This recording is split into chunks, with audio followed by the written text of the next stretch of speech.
A Conservative MLA in BC was kicked out of the caucus earlier this month after comments she made about residential school survivors telling their own stories. This whole thing about my truth and your truth, oh, my truth. This stuff has to stop. It's like, it's got to be the truth. Dallas Brody has made related comments in the past, like posting, quote, "The number of confirmed child burials at the former Kamloops Indian residential school site is 0. Now she's been accused of residential school denialism, but Brody denies that.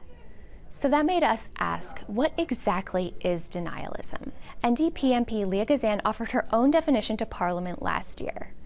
She introduced a bill asking to have residential school denialism criminalized using the same language that's already in the criminal code for Holocaust denial.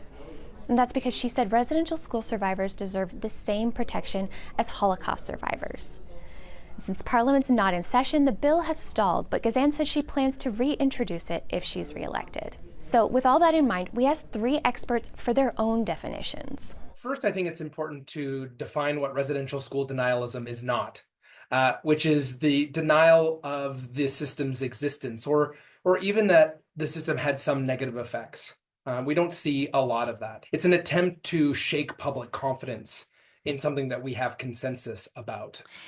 It's not necessarily somebody saying, no, residential schools did not exist, but rather, questioning how somebody experience their time there, questioning the intentions of the system. I currently define residential school denialism as the action or actions that seek to diminish the truths shared by residential school survivors. Why does Moran specifically mention survivors in his definition?